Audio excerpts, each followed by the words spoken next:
and welcome to the New England Job Show, a show produced by job seekers for job seekers. On today's show, we delve into the topic of personal branding. Yes, in today's world, each of us has to develop our own branding in order to stand out, particularly in today's very difficult environment of the job search, given the unemployment situation. So our guest today knows all about branding, and she's here to share her insights with us. Welcome to Catherine Blake, entrepreneur and founder of Sales Protocol International. Hello, Catherine. Hello. She has a passion for sales, marketing, business development, and a heart for encouraging others to be their personal best.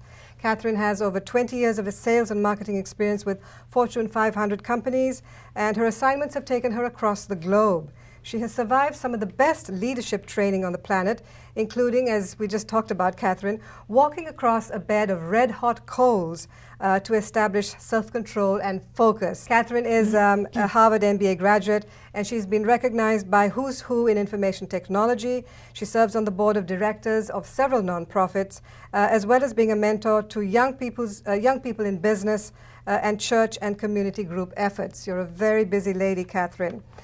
Jumping straight into the topic, very much a buzzword. What is personal branding? Personal branding is really how you define yourself, and it's the indelible mark that you leave on others. And there's sort of two, when you think of personal branding, there's two areas of it. One is your intentional personal branding, and the other is the unintentional personal branding. With intentional personal branding, that's where you really have control of the message, and it's the message that you want people to perceive.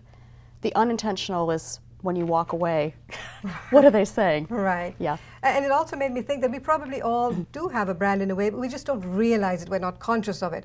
And I would imagine part of our discussion today will lead us to that level of consciousness and being able to work on it. So as I introduced you, I said you have vast experience in sales and marketing, consulting, training. Why have you decided to focus on personal branding, at this point of time? What happened in my career is, after working for these wonderful Fortune 500 companies, I ended up in a startup. It was a high technology startup, and to make a very long story short, the funding went away, and it went away pretty unexpectedly. So we kept waiting for paychecks, and they never showed up. So I remember saying to myself, okay, it's time to go. And the next morning I woke up and I put my feet on the floor, and I thought, okay, I don't have a job. I don't have an identity. I don't have a business card. I don't even have a cell phone number that belongs to me. Right. I don't have an email. And this is quite a while ago. Right. And I thought, I've really lost touch. Yep. I've lost touch with who I am. And I think of corporations as being a place where you take some bright, energetic, wonderful people and you put them into a disposal and you grind them up, and then what comes out is sometimes unrecognizable. And I feel like so many of us have given our hearts and souls to, we've worked so hard, we've put in the hours, we've put in the time, and we've lost ourselves in the process. Right. I can tell you that probably everyone watching the show, most of us being unemployed, can absolutely relate to that. And that sort of fear of waking up one day and asking yourself, well, who am I now that I'm no longer a part of this company or that institution?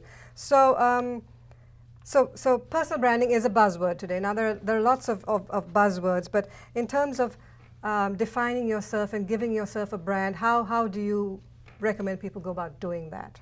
Well, there's a couple of ways to do that. First of all, let's recognize, I'm going to use an example of a brand, somebody who's got a great brand, Bono. Okay. Bono's a rock star. He has sold millions and millions. He's one of the top musicians in our time. And when you think about Bono, you think about, okay, what is his brand? Well, he's a rock star. But what's really his brand? Bono is leading the end to global poverty. Right. He's a humanitarian. He's a humanitarian. I would say that's the brand he's created for himself. That's the brand he's created for himself. And it's because he searched his heart. He told a story where he went to Ethiopia and he saw these very beautiful and distinguished people standing in line waiting to eat. And he said it broke his heart. And through that process, he realized that that's really what he stood for. Right.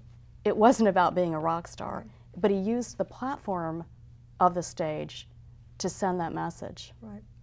He's also probably well known or branded for his glasses, right? Yeah, that's part of the image. Right, yeah, right. that's the intentional branding. Right. Yeah. So we're not rock stars. I don't think any of us are aspiring to be rock Right. stars, but I do believe that each of us has an inherent brand or a hidden brand or an unconscious brand. Right. Do you agree? How do we bring it out, therefore, and make it a package or a product? How do we make ourselves a product?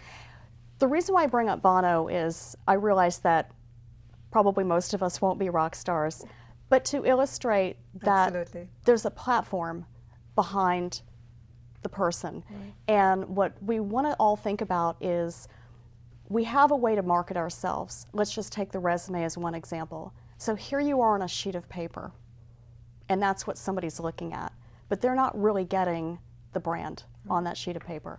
So in order to really define your brand, you want to make sure your platform is there and it comes through. And whether or not your platform is ending global poverty and hunger or rescuing horses or being a Little League coach, the fact that there are other things that define us aside from our skills is really important. Right. And that's why it's critical that as you market yourself, you make sure that comes through. And through the process of looking, now is the time to reconnect. When I go back to the story of putting my feet on the ground and going, who am I?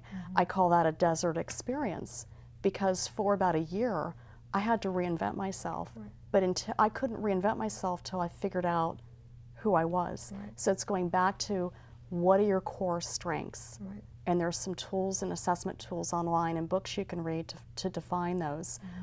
The second is to figure out what is your platform? What do you stand for? What do you believe in?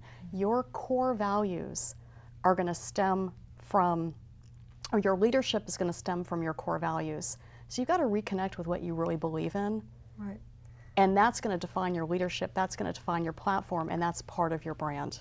So to use an example that all of us here could comprehend, most of us unemployed, a range of people on this show are project managers, we have a lot of software people, but what brings us together and what really makes us unique is our commitment to this endeavor, the job show, Right. and therefore volunteering pro bono and helping others. So in a way, that's something that we could add to our resume, and that sort of brands us as special people, or people who've gone that extra mile to do something and make a difference. Absolutely. Is that something people can relate to? Absolutely. And I'm actually amazed at the leadership I've seen out of the job show, Right. out of the team that's put all this together. It shows that you're not sitting at home Right. in front of the computer. You're out there and you're helping each other. So I commend you for that. Thank you. But also, that's a key part of leadership, and that's what people are looking for. Right. To move on, Catherine, for someone, as I said, I believe we all have a brand. We're perhaps not conscious of it, but for someone who really has never thought about their brand and who realizes now, even at this late point of time, that they need to have one, very quickly, how would you tell them, what are the next steps in defining that brand? Step one would be to define your strengths. And there's a book I'm going to recommend called Strength Finder 2.0 by Tom Rath. And in this book, in the back, there is a code that you can use to go on the internet. The book is about $10. You go on the internet and you take a quick test that takes about 20 minutes, and it will come up with a 15-page report that lists your top 5 strengths. And once you tap into that, and there are other assessments you can use, but I really like this one because it focuses on strengths, which define your character. This then can be used to help step 2, which is to define your value proposition. What do you bring to an organization? Skills aside, resume aside, what do you bring? What's your value? Defining that. The third would be to figure out how you're going to package that and make sure that you're hitting on all those cylinders. So make sure you've got the LinkedIn, the social media site, a website or a blog site, and make sure that the message is consistent and make sure that it is speaking to who you are.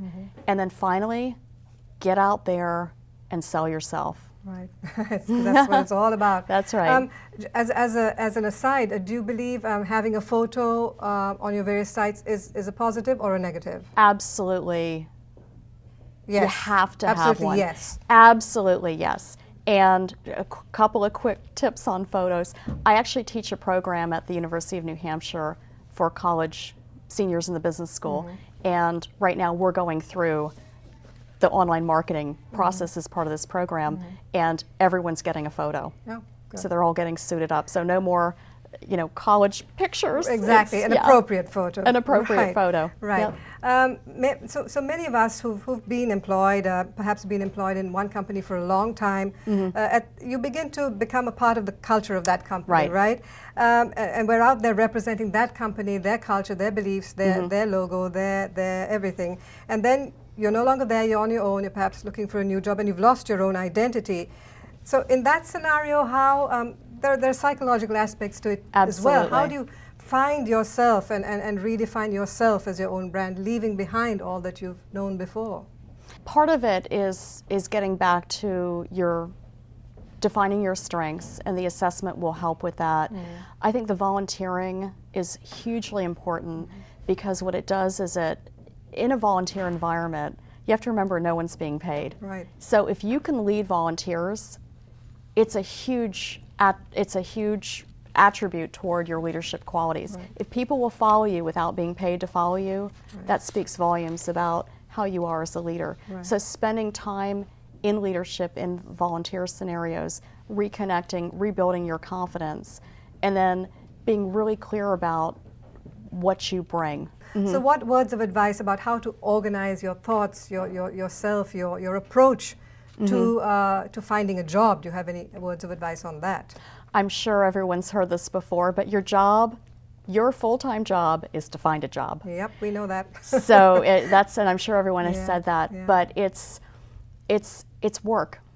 It's work, and I've got friends that are unemployed, and it'll be a beautiful summer day, or a beautiful fall day, and they'll say, "Hey, let's go to the beach," and it's like, no, every minute you're not focusing on this search, you're losing. Because looking for a job is a job. Is a job, and it takes time. But I want to just encourage people that I believe there is a job for every person, and your career may be a jigsaw puzzle, and that's okay. You may not get something that's a lateral or a promotion from what you had before. It may be something wildly different. Right. It's okay. Right. It's okay. It's the journey of life, right? It's the journey. The ups and downs and the unexpected. Yes. That's what a lot of us are facing right now. And be open to it. It's the paradigm. The people I see having the most trouble with this process are the ones that are stuck in an old paradigm. Right, right. And you just have to kind of break all the molds and be completely open to opportunities that land in your path, because maybe they're there for a reason. Right. Thank you very much again, and perhaps we'll be able to talk to you again soon. Very good. Thank you. And good luck.